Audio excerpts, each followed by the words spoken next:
What's going on, everybody? My name is Aiden and welcome back to another video. Ladies and gentlemen, today we are going to be discussing probably one of the more impactful and better days you'll probably see from the Chicago Bulls in quite some time, maybe even in recent history. Today was the Derrick Rose day. Today was the Derrick Rose ceremony, and oh my goodness, did it deliver, in my opinion, in more ways than one. There's so many things I want to get into here, and ultimately we did play the New York Knicks, and thankfully the Bulls didn't let us down and get absolutely wiped off the floor against the New York Knicks. Better yet, we actually won the game. So I honestly don't think this day could have went any better. Maybe if they did one thing in this game, or in this day, it would have been better, but we'll get to it. Again, as much as I want to talk about the game today, there's more important things here to talk about. So let's get started. Before we get any further though, if you enjoyed the video, feel free to drop a like, follow, and or subscribe if you are new. Let me know in the comments below your thoughts about the Bulls game today and your player of the game, and just overall, how satisfied are you with the Chicago Bulls and this Derrick Rose day, a day of appreciation for D Rose and everything in between. You know, he's had a big career, not only in Chicago, but in the NBA. I think Neil Funk, which by the way, it's great to have him back in the commentator's booth for just one last ride. I really enjoyed that as well. And honestly, even though he said at the very beginning of the game, he had no idea who was playing, it felt like he didn't miss a beat out there. He actually was really, really good, at least the way that I saw it. I kind of lost my train of thought there, but they called him the People's Champ. That's what they called Derrick Rose. And the amount of people that I saw that brought me back to the good old days of Chicago Bulls basketball in that crowd tonight was unbelievable. I saw so many great people there. And of course, the halftime speech from Joakim Noah and everybody else, it was all great. I loved the ceremony. And honestly, all I can sit here and say, the only thing I could really say is thank you so much to the Chicago Bulls, and thank you so much to Derrick Rose. A day like this is a day that I long for as a Chicago Bulls fan. A chance and an opportunity to remember the greats that played before this generation of the Chicago Bulls. And you know what? Maybe this day and age, this generation of Chicago Bulls players won't get the same recognition, but even 10 years down the line, I would like a day to remember Zach LaVine and his time with the Chicago Bulls, or even DeMar DeRozan, or D Wade, or any player that played for us in the recent history, Jimmy Butler, or, you know, I think all of that is deserving as well. And to do that for Derrick Rose, it's one of the most deserved days of appreciation ever in Chicago Bulls history. There's MJ, there's Pippen, there's Rodman, there's that team in general, and there's Derrick Rose. Derrick Rose was the player that revived Chicago Bulls basketball in many ways.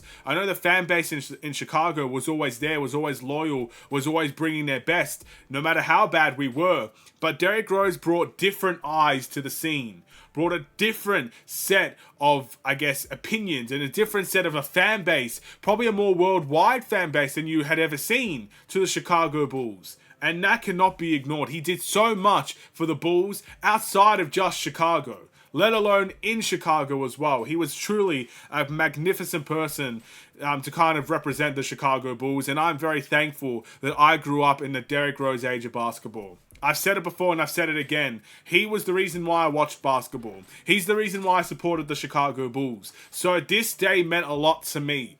And I'm so thankful that it meant a lot to everybody else. I'm so thankful that the fans in that arena today, from New York and from the Chicago Bulls, were absolutely giving their all for Derrick Rose. And you could tell Derrick Rose was getting emotional throughout the day. I can't ask for a better day. I honestly cannot ask for a better day and a better way to celebrate Derrick Rose. And not to mention, we won the game.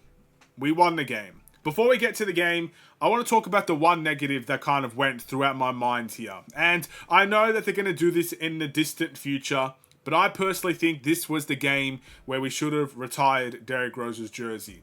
Now, I don't know why they didn't do it. And I'm not going to sit here and say it's for money reasons or it's to milk it or whatever the case may be, because I honestly don't know the reason. Maybe they thought, celebrate Derrick Rose for more days than one. Give him another opportunity to come back to Chicago. He could get celebrated again, put his jersey up in the rafters, whatever. Maybe they wanted to do it against the Miami Heat, because the Miami Heat was a big rivalry for Derrick Rose and the Bulls as well. Maybe they wanted to do it there to honor that rivalry. I honestly couldn't tell you the reason why. What I will tell you is, at least it's happening. And look, it's a negative it didn't happen today, but at least it is happening, and it's the right decision as well. No questions about it. It's the right decision to put that jersey of the youngest MVP and the true representation of Chicago. And Joakim Noah said, or Neil Funk said, sorry, the people's champion. Whoever said it, the people's champion for the NBA and for the Bulls. That jersey should be up in those rafters. And you may hate Derrick Rose. You may not be a Bulls fan long enough to remember Derrick Rose. You might remember him as the Memphis Grizzlies Derrick Rose or the Utah Jazz Derrick Rose that got waived, the Cleveland Derrick Rose. If you were in Chicago or you were watching the Bulls at that time, most of you would agree with me, I would say. Anyway, the game today, the Bulls did win. And I guess now it is time to talk about it. 139 to 126 was the score. And all I could say is the Bulls had a tremendous second half of basketball. I don't think the Bulls played that well in the first half. And you know what? I'll go out to the limb here and say the Bulls sucked defensively all game. I mean, there was one sequence in this game where Karl-Anthony Towns dropped 17 points straight for the New York Knicks in the fourth quarter. I mean, let's take a look at his stats real quick while we're here. Karl-Anthony Towns had 44 points with a whole bunch of them coming in the fourth. And by the way, get well soon to Karl-Anthony Towns. He did leave a little bit early with an injury. Hopefully there's no harm there because as much as many people won't like New York, I like Karl-Anthony Towns. And I think, you know, he's got a really good skill set there. But the Bulls, great second half of basketball. I mean, the third quarter, 41 points to the New York Knicks, 17. That was the key difference in the game. Because overall, in the first half, I would say we were getting outplayed. Just by a little bit. Not by much. But we were getting outplayed. I thought the Bulls committed too many turnovers. The Knicks basically were waltzing into the paint at free will. And we couldn't do much to stop it. That third quarter, Kobe White's big run, Zach LaVine's big run in the fourth quarter as well, and just overall sealing the deal with that run. That was the key to the win. That's why we won by over 10 points in this game. And yeah, I'm quite happy with it. In terms of the team stats, look, I still think the Bulls take too many threes, but today wasn't really the issue. 37 threes taken for the Bulls today, and 20 of them made. So a great efficiency, a great return on a decent clip from three, 37 threes. That's kind of more what I want to see, maybe into the 40 ranges. But when you get to 60 and 55 and those type of numbers, I think you're shooting a bit too much from the three-point line. But that's just me. The Knicks only made 8 threes today out of the 30. I don't always classify the Knicks as a good three-point shooting team. I know they got good three-point shooters out there, but I find the Knicks more of a defensive team. I think I will always feel that way about the Knicks because of their coach and the system they like to play. But thankfully today, they didn't really play much defense either, and the Bulls were just too good overall. It was a very fast-paced game, and in the end, I think that played to our advantage. When I think of the Knicks, at least this is how I view them, because they played really well before this game, even though they lost last night. But they played very well recently. I've always viewed the Knicks as a team that wears you down, makes you tired, beats you up on the defensive end. For whatever reason, maybe it is tired legs, maybe they didn't have enough left in the tank. The Bulls, they didn't beat up on the Bulls. If anything, the Bulls outpaced them in this game. And it felt like the Knicks got very tired in that second half. And they had to rely on a Karl-Anthony Towns to go on a massive run to even come close in the game. So, yeah, you can put it down to whatever you like. The Bulls, I think, outworked and outpaced the Knicks in this game.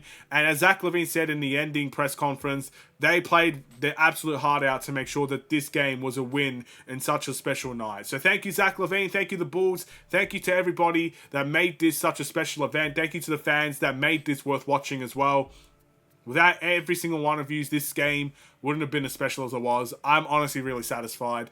And on to the next. You know, it was nice to celebrate Derrick Rose. Now we've got a full season ahead to worry about, whether we win or lose. There's a lot on the line for the Bulls this season. Let's hope we can get it done in the end. With that being said, my player of the game personally was Kobe White. I think his third quarter run was the key in the win, and I think he was the best player on, I would say, a very good team and a well-rounded effort from almost everybody. It felt like a collective team effort in which a couple of guys stood out from it.